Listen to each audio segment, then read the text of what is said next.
इस वीडियो में हम देखेंगे जब 12वें घर में शुक्र आता है तो उसकी किस तरीके से व्याख्या की गई है पंडित कृष्ण शांत द्वारा इस किताब में। तो मैं कोशिश करूंगी कि आज के इस वीडियो में मैं ये किताब के बाकी के बचे हुए ग्रह कंप्लीट कर दूं, जिसमें शुक्र, शनि, राहु और केतु आते हैं। तो बने रहिए मेरे साथ। शुक्र, आज मौसम बड़ा खुशगवार था। पंडित जी आए तो मैंने कहा, लगता है शुक्र का प्रभाव साथ लेकर आए हो। सुना हुआ है कि 12वें घर का शुक्र बड़ा खुश तबीयत होता है, मन का मौसम भी बदल देता है। पंडित जी ने अपनी लाल डायरियों को बड़े अदब के साथ मेज़ पर रखा और अपनी ऐनक पोंछते हुए कहने लगे, शुक्र मन की बहार है। शुभ शुक्र जिंदगी के हर पहलू में छोटी छोटी घटनाओं, नज़ारों और खाने पहनने की अदा में खूबसूरती पैदा कर देता है। मैंने कहा, पंडित जी, आपने शुक्र की बहार का बड़ा सुंदर दृश्य बांधा है, पर यह भी कहा जाता है कि शुक्र के कारण जो घर में बहार आती है उसके फूल बेगाने बरामदों में भी गिरते हैं। पंडित जी बहुत हंसे, कहने लगे, हमारे कई प्राचीन ग्रंथों ने शुक्र के स्वभाव की बड़ी व्याख्या की है। इस घर के शुक्र को पराई स्त्रियों के साथ संबंधों का बहुत बड़ा कारक माना है। कुछ ग्रंथों में तो यहाँ तक कहा गया है कि ऐसे प्रेम संबंध इंसान की जिंदगी को बर्बाद कर देते हैं। यह ठीक है कि यहाँ शुक्र होने की हालत में इंसान कुछ रंगीन मिजाज हो जाता है, पर इसके साथ उस इंसान की जिंदगी पर बुरा प्रभाव ही पड़े ये ज़रूरी नहीं। इस घर में कमज़ोर शुक्र के साथ चंद्रमा होने की हालत में इंसान की इस पहलू की ओर से कुछ बदनामी होने का डर ज़रूर होता है। इसका कारण ये है कि यहाँ शुक्र की ऐसे ताल्लुकात रखने की रुचि सीमित हद से आगे चली जाती है। मन का कारक चंद्रमा इस घर में अशुभ हो जाता है और वश से बाहर हो गया मन किसी सामाजिक हालत का ध्यान नहीं रखता। इस हालत में जवानी का कुछ हिस्सा ऐसे संबंधों के कारण बर्बाद हो जाता है। मेरे अपने तजुर्बे में ये बात कई बार आई है कि इस घर में शुक्र के साथ बृहस्पति होने के कारण ऐसे संबंध गुप्त रहते हैं और बदनामी की संभावना पैदा नहीं होती। मंगल या शनि का शुक्र के साथ होना बदनामी का कारण बनता है। इस घर में शुभ शुक्र इंसान की रुचियों में बहुत बड़ी क्रांति पैदा कर देता है।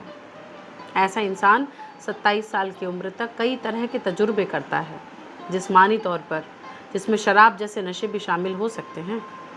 दूसरे लफ्ज़ों में वो ज़िंदगी को हर पहलू से जी भरकर जीना चाहता है। किसी न किसी तरह की हुनरमंद रचना भी कर सकता है।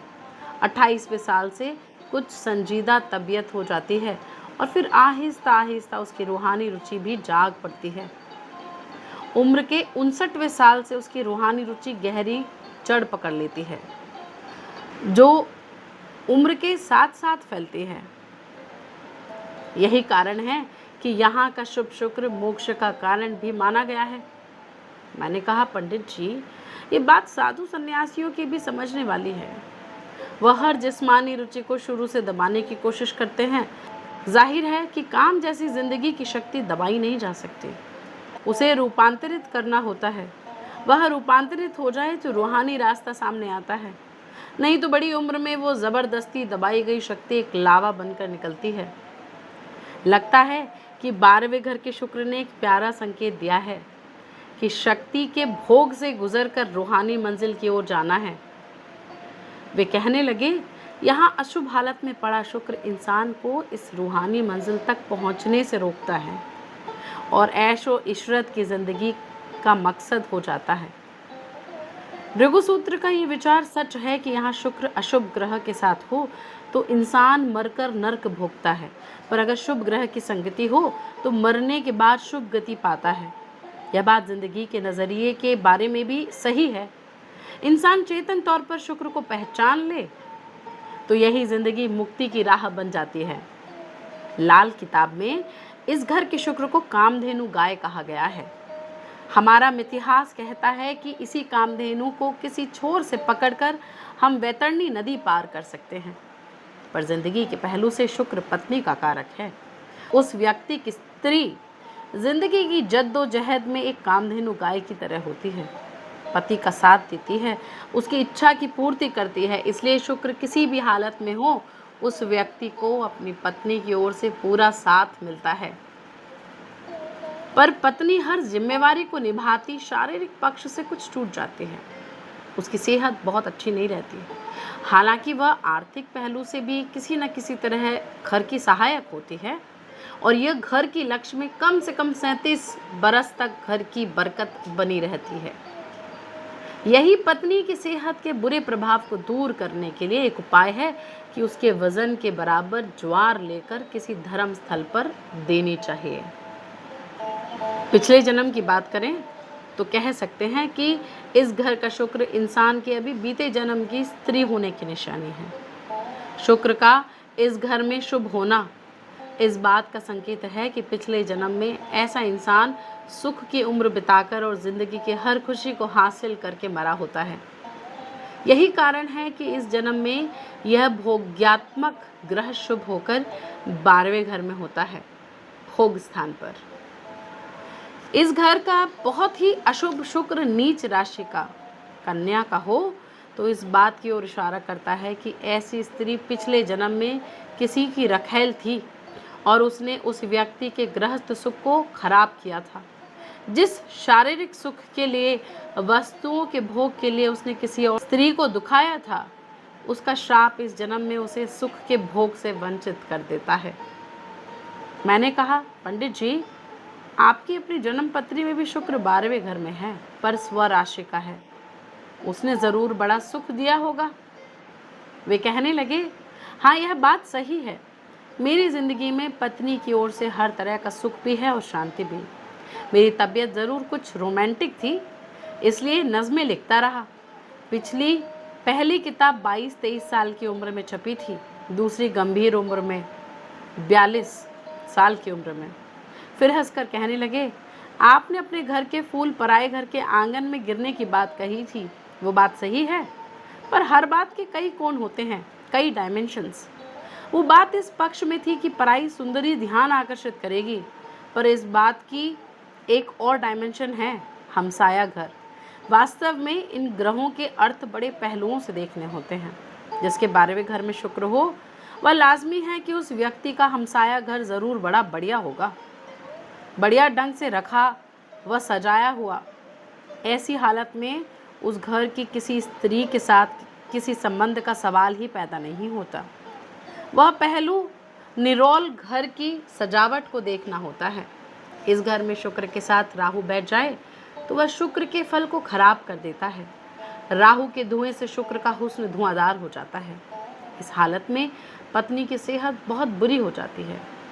पर इस घर का शुक्र किस्मत की मात के समय या किसी गहरी मुसीबत के समय अपनी कुर्बानी देकर राहु के प्रभाव को बेकार कर सकता है। इसका उपाय है कि जिसके 12वें घर में राहु शुक्र हो, उसकी औरत नीले रंग का फूल शाम के समय किसी वीरान जगह पर मिट्टी में दबा दे। मैंने पूछा, इसका तर्क क्या है? नीला रंग तो राहु का कारक है, पर फूल शुक्र की वस्तु है। नीले रंग का फूल मिट्टी में दबाने से राहु तो खैर दब जाएगा, पर साथ ही शुक्र नहीं दब जाएगा। वे कहने लगे, ज़रूर दब जाएगा, यही तो शुक्र की कुर्बानी है, जो राहु के प्रभाव को मिटाने के लिए खुद मिटना जानता है। तो ये रहा शुक्र 12वें घर में। अब हम देख लेते हैं, जब शनि आता है 12वें घर में तो उसका क्या प्रभाव होगा। शनि। पंडित कृष्ण शांत आए तो मैंने हंसकर कहा, आज शनि 12वें घर में बैठा हुआ है। मैंने जो मेज़ पर चंपा के पत्ते लगाए हैं वे भी 12 हैं। आप 12 पत्तों के पास बैठकर आज 12वें घर की शनि की व्याख्या करें। पंडित जी ने चंपा के पत्तों को दुलारा और अपनी लाल डायरियों को उस फूलदान के पास रखकर कहने लगे, 12वें घर का शनि अपने आप में चंपा के वृक्ष जैसा शुभ प्रभाव रखता है। सिर्फ इतना फर्क है कि अगर इसके पत्ते हरे की जगह कजरारे रंग के होते तो यह संपूर्ण तौर पर शनि का प्रतीक हो जाना था। एक कारक के तौर पर इस घर का शनि बादामों का वृक्ष है। यही शनि 9वें घर में आकर शीशम का वृक्ष बन जाता है। जिसमें इसके शुभ होने के साथ साथ कई तरह की पराशक्तियों के बारे में जानने के लिए यंत्र बनाने के गुण भी आ जाते हैं। मिसाल के तौर पर दुनिया के हर हिस्से में शक्तिशाली पेंडुलम सिर्फ शीशम की लकड़ी से बनता है। इस घर के शनि को ज्योतिष की भिन्न भिन्न धाराओं ने सही अर्थों में नहीं समझा। एक प्राचीन ग्रंथ भृगु सूत्र में शनि के 12वें घर के बयान किए फल सच्चाई के एक पक्ष को तो बताते हैं, पर उसकी विस्तार भरी व्याख्या के बिना यह फल आत्म विरोधी नजर आता है। इस ग्रंथ में कहा है, किसी और पाप ग्रह के साथ हो तो आंखें नहीं रहती, घर का पैसा भी बुरे कामों पर खर्च होता है, इंसान गरीब होता है, मरने के बाद नर्क में जाता है। मैंने बीच में ही कहा, सचमुच पंडित जी, कई किताबों में लठमार व्याख्या होती है, पढ़कर दिल घबरा जाता है और कई कई महीने देखने का दिल नहीं करता। वे कहने लगे, ज्योतिष की किताबों में जहाँ तक फल कथन का संबंध है, सच्चाई की और बेबुनियादी सुनी बातों को ऐसे मिला दिया गया है कि सच्चाई को ढूंढना मुश्किल हो गया है। मिसाल के तौर पर भृगु सूत्र में शनि के साथ किसी शुभ ग्रह के होने का फल कहा गया है कि ऐसा इंसान की आंखें बहुत तेज होती हैं, राजयोग होता है, मौत के बाद अच्छी गति मिलती है। इन दो तरह की फल कथन को हम ध्यान से देखें तो सच सिर्फ एक सूक्ष्म रूप में इतना भर ही रह जाता है कि यहाँ शनि बहुत ही अच्छा या बहुत ही बुरा होता है। अब सवाल पैदा होता है कि सिर्फ किसी और ग्रह के साथ होने से शनि जैसा तगड़ा ग्रह अपना अंदरूनी प्रभाव इस हद तक कैसे बदल सकता है? यह शर्त बुध जैसे ग्रह पर लागू हो सकती है कि वो जिस तरह के ग्रह के साथ बैठा हो उस तरह का प्रभाव अख्तियार कर लेता है, पर यह शर्त शनि पर लागू नहीं हो सकती। मेरा अपना तजुर्बा है कि इस घर का अकेला शनि पूर्ण तौर पर शुभ फल देता है। इन शुभ फलों में उस व्यक्ति के खानदानी परिवार का काफ़ी बड़ा होना लाजमी है। इसके अलावा जो भी पैसा कमाया जाता है उसमें ईश्वर की ओर से ही बरकत रहती है। मैंने पूछा, 12वां घर मोक्ष मुक्ति का होता है और शनि को अध्यात्म की ओर ले जाने वाला ग्रह माना जाता है। चाहे कुछ दुखों तकलीफ़ों के बाद यहाँ बैठे शनि का रूहानी विकास के बारे में क्या नज़रिया होता है? वे कहने लगे, हमारी अंतरात्मा में रूहानी रहस्य की जो कुदरती जिज्ञासा है, यहाँ शनि उस जिज्ञासा में और शिद्दत पैदा कर देता है। दूसरे 8 ग्रह इंसान की बाहरी दुनिया के साथ संबंध कारक हैं। इन संबंधों में बहन, भाई, पत्नी, माँ बाप, दोस्त, दुश्मन, मालिक, नौकर, धन दौलत आदि शामिल है। सिर्फ शनि ऐसा एक ग्रह है जिसे व्यक्तिगत विकास का सूचक कहा जा सकता है। यह व्यक्ति के अंतःकरण के विकास का, जिंदगी के अंतिम उद्देश्य, मुक्ति का और सूक्ष्म तत्वों का कारक है। इस घर में बैठा शनि इस बात की ओर संकेत करता है कि अभी बीते पिछले जन्म में वह व्यक्ति अपनी जिंदगी का कोई उद्देश्य अधूरा छोड़कर मरा होता है। उस उद्देश्य को पूरा करने में उसकी सेहत ने साथ नहीं दिया था और बहुत लंबी बीमारी के कारण चाहते हुए भी कुछ करने में असमर्थ था। इस जिंदगी में वह एक अधूरा विकास अपने में समेटे यह जन्म लेता है। इस जन्म में उसकी बड़ी तीखी ख्वाहिश होती है कि कोई बहुत बड़ा काम किया जाए। जिंदगी के बहुत सारे वर्षों तक इस काम के सही चुनाव के बारे में उसके मन में भ्रम रहता है और कई बार यह भ्रम सारी जिंदगी तक रह सकता है। शायद यही कारण है कि इस घर के शनि वाला व्यक्ति किसी खास कारण के बिना ही अपने घर में अपने आप को पूरी तरह संतुष्ट महसूस नहीं करता। प्राचीन ज्योतिष ग्रंथों में इस शनि के फल आमतौर पर अशुभ ही बताए गए हैं। मेरा अपना तजुर्बा है कि इस शनि में इतनी अशुभता नहीं होती। वास्तव में यहाँ शनि व्यक्ति को असाधारण बनाता है। वह नेक भी हो सकता है, बद भी, पर असाधारण नज़रिए से देखा जाए तो उसकी यह विलक्षणता समझ में आनी बहुत मुश्किल हो जाती है। मिसाल के तौर पर महारानी झांसी और नेताजी सुभाष चंद्र बोस दोनों के 12वें घर में शनि था। इन दोनों में यह बात साझी है कि ये दोनों व्यक्ति अपनी ज़िंदगी में अपने से ऊंचे मकसद के लिए लड़े। देखने वालों को दोनों ही जद्दोजहद एक असंभव घटना लग रही थी, वे अपनी मंजिल तक नहीं पहुंच सके, ये ठीक है, पर उनकी महानता इस बात में है कि उन्होंने अपने सामर्थ्य से बहुत बड़ा मकसद चुना था। फल दीपिका में जिक्र आता है कि यह शनि दुश्मनों से हार दिलवाता है। इस फल कथन के लफ्ज़ तो सही रहेंगे, पर इसका अर्थ बिल्कुल बदल जाएगा जब हम इसे सही पहलू से समझने की कोशिश करेंगे। मेरा तजुर्बा है कि ऐसा इंसान अपने किसी ऊंचे मकसद में सफल तो नहीं होता, पर इस मकसद में दिलेरी भी होता है, तीखी जिद्दोजहद भी, और किसी के काम आने की चाह बड़ी गहरी होती है। शनि आखिर शनि है, वो किसी भी मकसद को बहुत जल्दी या सिर्फ एक ही जन्म में पूरा करने की जल्दी नहीं करता, उसने सहज चाल से चलना होता है। मैंने कहा, इसके बारे में हमारी लाल किताब क्या कहती है? वे कहने लगे, लाल किताब का जिक्र करने से पहले मुझे आर्य ग्रंथ के कथन का ध्यान आ रहा है, जिसमें यहाँ के शनि के बारे में कहा गया है कि ऐसा इंसान बहुत लोगों का मुखिया होता है, एक प्रमुख व्यक्ति, लोग किसी न किसी तरह उसके पीछे लगे रहते हैं। यही विचार लाल किताब में भी दिया गया है। एक फरमान में बताया गया है कि ऐसा इंसान साधु हो तो उसके इर्द गिर्द चेलों की भरमार हो जाती है। वो अपने चेलों को कोई मठ स्थापित करके नहीं पालता, बल्कि चेले अपना खाना पीना साथ लेकर आते हैं, अपना हर बंदोबस्त खुद करते हैं।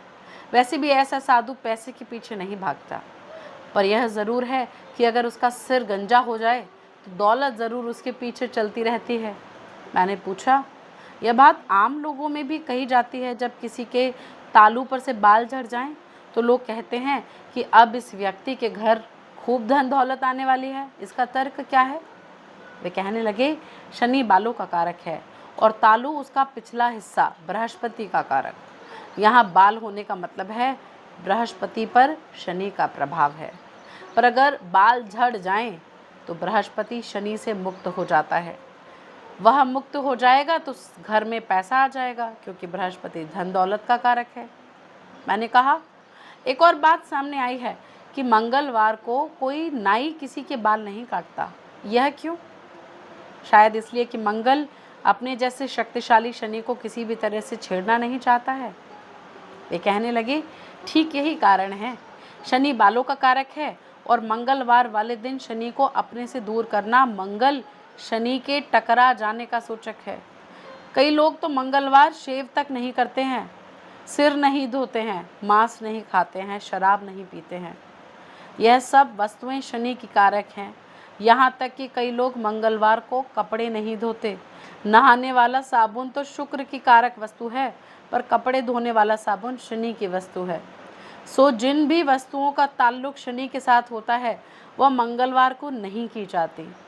इस घर के शनि का अपनी या पराई औरत के साथ कोई संबंध तो नहीं होता, पर अगर सूर्य छठे घर में हो तो ऐसे व्यक्ति की पत्नी अक्सर बीमार रहती है, उसकी ज़िंदगी को खतरा हो सकता है। अपनी पत्नी के अलावा पराई औरतों की ओर से भी कई तरह की परेशानियां होती हैं, धोखे फरेब जैसी बात भी हो सकती है।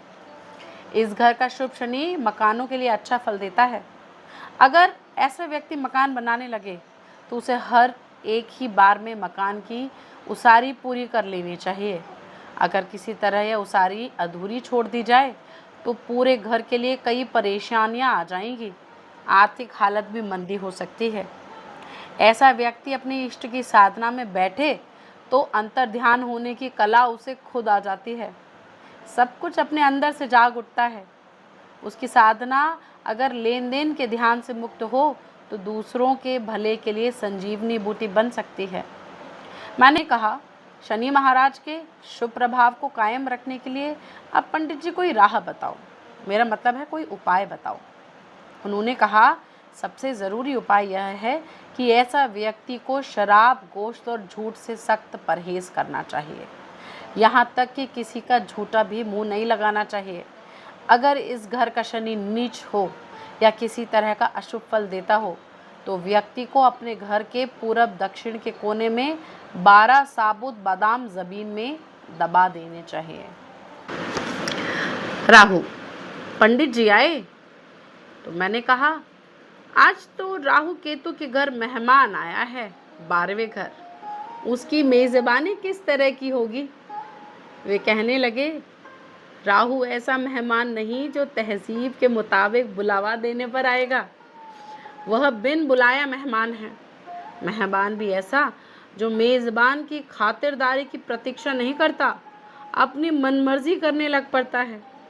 काल पुरुष कुंडली में 12वां घर बृहस्पति की मीन राशि का होता है और यह घर खुला आकाश होता है। यहाँ आकर राहु केवल धुआं बन जाता है।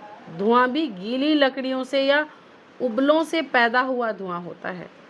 धुआं पैदा करने वाली ऐसी आग पर न रोटी पकती है और ना कोई हंडिया, और ना ऐसी आग जिसमें सर्दी में ठिठुरता व्यक्ति हाथ सेक सके। यह धुआं केवल आंखों में आंसू ला सकता है और इससे बृहस्पति की कारक दौलत को कालिक लग जाती है। हमारी अक्ल का ठीक प्रयोग करने से रोकने के लिए यह धुएं की दीवार हमारी सोच में कई तरह के भ्रम पैदा कर देती है। इन भ्रमों के कई रूप होते हैं। मैं एक तगड़े व्यापारी को जानता हूँ जिसे बाप दादे का बनाया कारोबार विरासत में मिला है। वह दूसरे देशों में ऊंची पढ़ाई के लिए गया तो शराब का आदी हो गया। कई औरतें जिंदगी में आने लगी, विवाह असफल हो गया।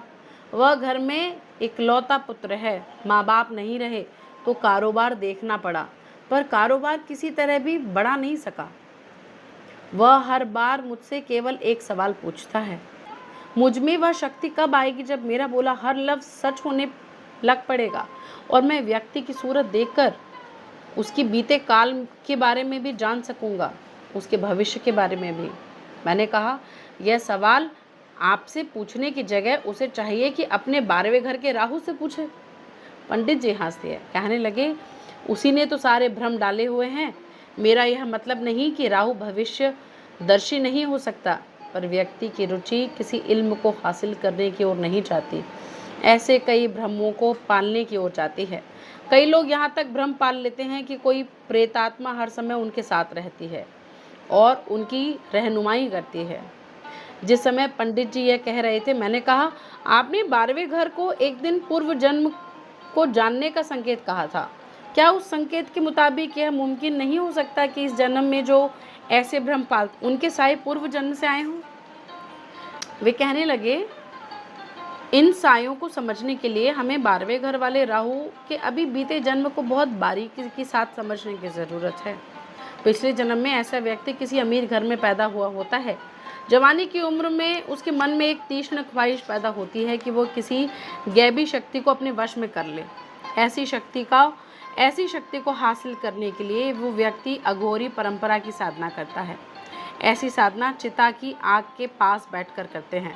मर चुके इंसान की खोपड़ियों को लेकर भी वे ऐसा कुछ करते हैं और उस धुएं में सांस लेते लेते वो सांस तोड़ देते हैं और ऐसी मौत का साया उनके साथ साथ चलता है। कई बार कोई ऐसा साया बिना कारण ही मन में किसी तरह का खौफ पैदा करता है।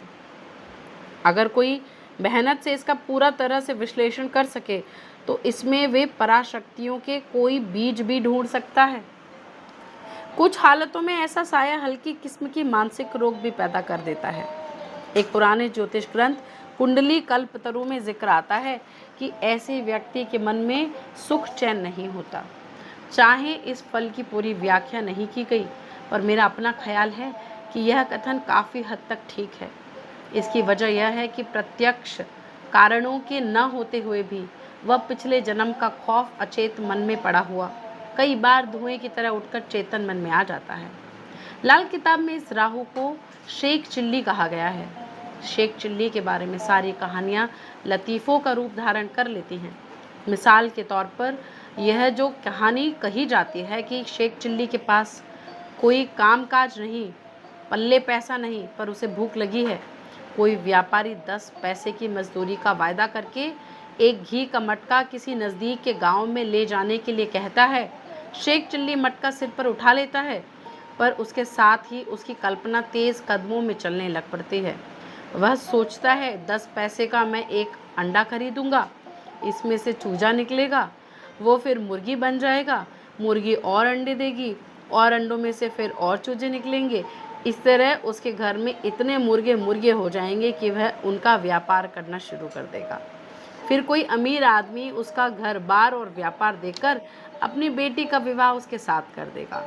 अमीर घर की लड़की में अहंकार ज़रूर होगा, वह मनमर्जी करेगी और उसके कहे के बाहर हो जाएगी। और फिर शेख चिल्ली की कल्पना मुँह ज़ोर हो जाती है। फिर मैं उसकी पीठ में ज़ोर से एक लात मारूंगा। जब यह कल्पना शेख चिल्ली का सारा मन मस्तक काबू में कर लेती है तो वह ज़ोर से हवा में एक लात मारता है। उस समय सिर पर रखा घी का मटका नीचे ज़मीन पर गिरकर टुकड़े टुकड़े हो जाता है। सारा घी मिट्टी में मिल जाता है। यह कहानी सिर्फ लतीफ़ा नहीं है, अगर हम इसकी गहराई में जाएं तो यह एक कल्पनाशील व्यक्ति के सारे सपनों की मिट्टी में मिलने की त्रासदी है। एक दुखांत इस घर का राहु व्यक्ति के साथ कई बार ऐसे ही निर्दयी मजाक करता है। इंसान सोचता कुछ और है और हकीकत में होता कुछ और है। मैंने कहा, पंडित जी, आज तो आपकी यह किताब पढ़ने वाले सबसे पहला काम यह करेंगे कि अपनी कुंडली निकालकर 12वें घर को देखेंगे कि कहीं राहु तो नहीं पड़ा हुआ। एक बात बताओ कि राहु सिर्फ तभी शेख चिल्ली होता है जब जन्म टेवे में 12वें घर में पड़ा दिखाई देता है। क्या गोचर का राहु भी 18 महीने के लिए शेख चिल्ली हो जाता है? वे कहने लगे, गोचर के समय भी इस घर में आया राहु व्यक्ति के दिमाग में स्कीमों की बाढ़ लेकर आता है, पर 18 महीने में बनाई सब स्कीमें अपनी ही बाढ़ में बह जाती हैं। मैं अपनी क्लाइंट को यह ताकीद ज़रूर करता हूँ कि गोचर में राहु के 12वें घर आते समय कोई नया काम न शुरू करना। पहला काम ही कोशिश करना कि जमा रहे। 12वें घर का राहु अपने बुरे प्रभाव को देने से पहले कुछ अलामतें सामने लाता है। मिसाल के तौर पर किसी भी नए काम के लिए जाते समय या किसी ज़रूरी काम को निपटाते समय जब व्यक्ति घर से तैयार होकर निकलता है तो सामने से किसी छींक का पड़ना काम की असफलता का संकेत होता है। ऐसी हालत में या तो उस काम को त्याग देना चाहिए या वह समय टाल देना चाहिए। इस घर का राहु नज़र में कमज़ोरी पैदा करता है। अगर उसके ऊपर शनि की दृष्टि भी हो तो आँखों में मोतियाबिंद उतरने की संभावना पैदा हो जाती है। अगर यह राहु बहुत ही अशुभ हो तो व्यक्ति की आँखें भैंगी भी हो सकती हैं। यह राहु व्यक्ति के अपने मन की बेचैनी का संकेत होता है, पर ऐसा व्यक्ति किसी दूसरे के लिए जानबूझकर किसी संताप का कारण नहीं बनता, बल्कि जहाँ तक हो सके ऐसा व्यक्ति किसी दूसरे का भला करने की कोशिश ज़रूर करता है। यह बात और है कि दूसरों के साथ नेकी करने का सिला उस व्यक्ति को नहीं मिलता, बल्कि कई बार बदनामी ज़रूर मिल जाती है। इस घर में राहु के साथ मंगल का होना शुभ फल देता है। इस हालत में राहु की कारक वस्तुएं यानी मुकदमा, गबन, बीमारी खर्च, जेल खाना, पागल खाना जैसी बातों की संभावना कम हो जाती हैं। यह भी देखा गया है कि अगर शुक्र 11वें घर में हो तो 12वें घर का राहु अपनी बहन के लिए शुभ प्रभाव देता है और साथ ही दौलत और लड़कियों के सुख को शुभ कर देता है। यहाँ अकेला बैठा राहु पैसे की बरकत के लिए ठीक नहीं, यह किसी न किसी तरह का खर्च खड़ा रखता है। मैंने बीच में पूछा, पंडित जी, राहु मंगल की आपने बात की है तो ध्यान में आया कि कई पुस्तकों में राहु मंगल के योग को सांप और नेवले का जोड़ कहते हैं, पर कई पुस्तकें ऐसे योग को हाथी और अंकुश का जोड़ कहती हैं। दोनों में बहुत फ़र्क है, ऐसा क्यों? वे कहने लगे, आपने यह अच्छा सवाल उठाया है। 12वें घर को छोड़कर राहु मंगल का इकट्ठा होना किसी हद तक सांप और नेवले की लड़ाई कहा जाता है। यह जिस घर में भी बैठा हो उस घर के फल को किसी न किसी तरह खराब कर देंगे। मिसाल के तौर पर 5वें घर जाकर गर्भपात का कारण बन जाते हैं, पर 12वें घर, जैसे मैं पहले ही कह चुका हूँ कि वह खुला आकाश है। यहाँ मंगल बृहस्पति का सहारा लेकर राहु की पीठ पर बैठ जाता है और राहु जैसे मस्त हाथी को अपने वश में कर लेता है। इसलिए सिर्फ 12वें घर में राहु मंगल के योग को हाथी अंकुश योग कहा जा सकता है। मैंने कहा, पंडित जी, इस हाथी को चारा क्या डालना होता है, अब उसकी भी बात मैंने कहा, पंडित जी, इस हाथी को चारा क्या डालना होता है, आप उसकी बात करो। वे कहने लगे, आपका मतलब है कि अब उपाय बताऊं? पैसे की बरकत के लिए यहाँ बैठे राहु को खुश करना पड़ेगा। राहु के कारक रिश्तेदार बहन या बेटी होते हैं, सो अपनी आमदनी का कुछ हिस्सा बहन और बेटी के लिए खर्च करना अपनी दौलत में बरकत ले आएगा। जब राहु कुछ शरारतें कर रहा हो, कोई झगड़े झमेले मुकदमे उठा रहा हो, तब उसे कुछ वश में करने के लिए अंकुश वाले महावत का यानी मंगल का सहारा लेना पड़ेगा। किसी छोटी सी बोरी में मंगल की कारक वस्तु सौंफ या चीनी भरकर सोने वाले कमरे में रखने से राहु काबू में रहेगा। और एक खास उपाय है कि व्यक्ति अपने घर के चौके में बैठकर रोटी खाए। इससे मंगल प्रसन्न होता है और वह मंगल राहु को कोई शरारत नहीं करने देता। अब हमारे पास आखिरी ग्रह बचा है और वो है केतु। केतु जब 12वें घर में आएगा तो उसका क्या व्याख्या की जाएगी। देखो, केतु जो है ना 12वें घर में आके उच्च का हो जाता है। पाइसिस में कहते हैं जब 12वें घर में केतु आता है तो उसका क्या विचार किया गया है। बात केतु की चलनी थी, इसलिए मैंने कहा पंडित जी कहते हैं कि केतु औलाद के लिए बड़ा मेहरबान होता है। आप ब्यौरे से बताओ कि यह किन हालतों में गुस्सा हो जाता है और किन हालतों में राजी। वे कहने लगे, वैसे तो औलाद पर केतु का तगड़ा प्रभाव है, पर औलाद में से केतु की कारक वस्तु लड़का है, लड़की नहीं। पुत्र की पैदाइश, उसकी अच्छी बुरी हालत, सेहत, कारोबार वगैरह कुंडली में केतु की हालत देखकर ही जाना जा सकता है। दूसरे ग्रहों के मुकाबले पर केतु से अपने परिवार की अलामतें सबसे ज़्यादा नज़र आती हैं। मिसाल के तौर पर 8वें घर का केतु औलाद के बारे में किसी न किसी तरह की समस्या पैदा कर देता है और इस समस्या की निशानी उस समय दिखाई नहीं देती है जब घर की छतों पर बैठकर कुत्ता रोए। इस बारे में लाल किताब में एक फरमान है, कुत्ता सोया छत पर, लड़का कब्रिस्तान। यह बात 8वें घर के केतु के बारे में है। यही केतु 12वें घर में हो तो पुत्रों के पहलू से घर में बरकत हो जाती है। काल पुरुष कुंडली के अनुसार 12वें घर में बृहस्पति का चेला केतु अपने गुरु की मीन राशि में बैठा अलौकिक समाधि में लीन होता है। उसके विचार अध्यात्म रंग के होते हैं। वह ऐसा दरवेश हो जाता है जो अपनी नज़र से ही नर औलाद भी देता है, धन की बरकत भी। मीन राशि के इस घर का कारक बृहस्पति राजगुरु है।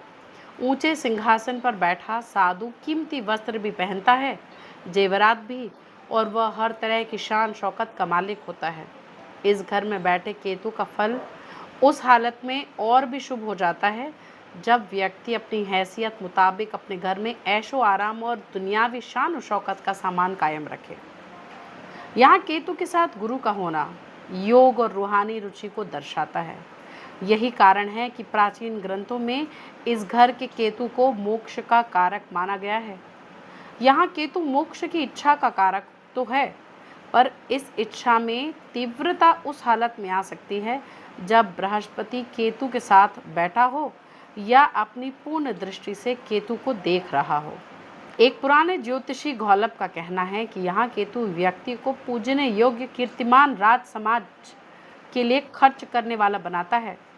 मेरा अपना ख्याल है कि ऐसा फल उस हालत में बड़े प्रत्यक्ष होते हैं जब केतु में गुरु का प्रभाव पूरी तरह मिल रहा हो। इस घर में केतु दूसरे ग्रहों का प्रभाव काफ़ी मात्रा में कबूल करता है और कुछ प्रभाव तो उसके अपने मौलिक स्वभाव तक को बदल देते हैं। मिसाल के तौर पर यहाँ केतु के साथ शुक्र बैठा हो तो व्यक्ति में एक और किसी तरह की हठ योग की रुचि पैदा हो जाती है और दूसरी ओर काम वृत्ति मानसिक तौर पर व्यक्ति को अपने वश में करने की कोशिश करती रहती है।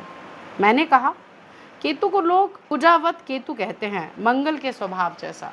अगर केतु मंगल इकट्ठे हो जाएं तो केतु की शक्ति दोहरी हो जाएगी। या वे कहने लगे, मंगल केतु दोनों का इस घर में इकट्ठे होना दोनों के अपने अपने शुभ फल में बहुत कमी ले आएगा। भाई भतीजे और पुत्र पक्ष से किसी न किसी तरह की चिंता बनाए रखेंगे और आपसी संबंधों में भी तनाव की संभावना पैदा हो जाएगी। केतु को मंगल जैसा मानना ठीक नहीं। कहा जरूर जाता है कि शनिवत राहु कुजावत केतु, पर न राहु शनि जैसा होता है न केतु मंगल जैसा। नज़दीकी रिश्तेदारों को ही सामने रखें तो देख सकते हैं कि राहु साले का कारक है जबकि शनि चाचे का।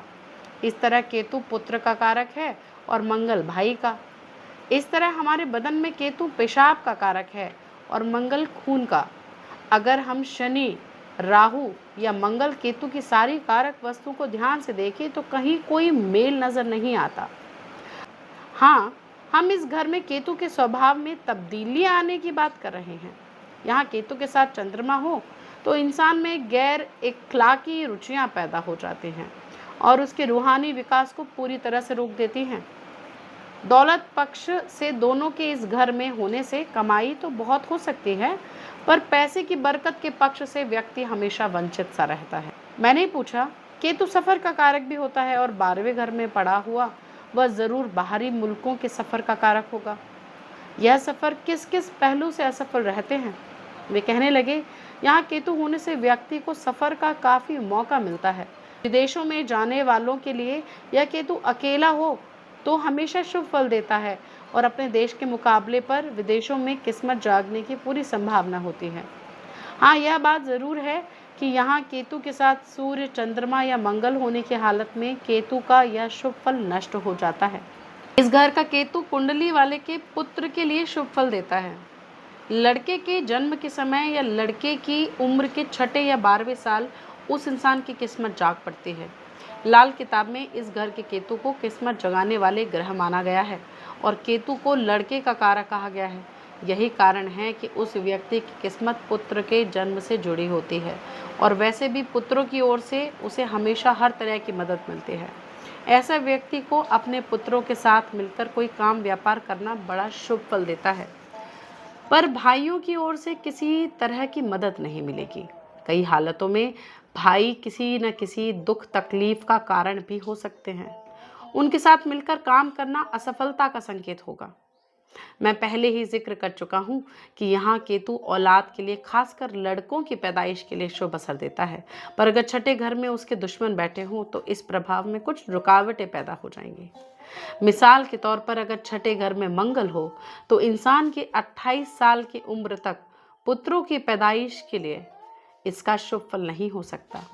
6ठे घर में शुक्र होने की हालत में 25 साल की उम्र तक लड़के की पैदाइश में रुकावट होगी।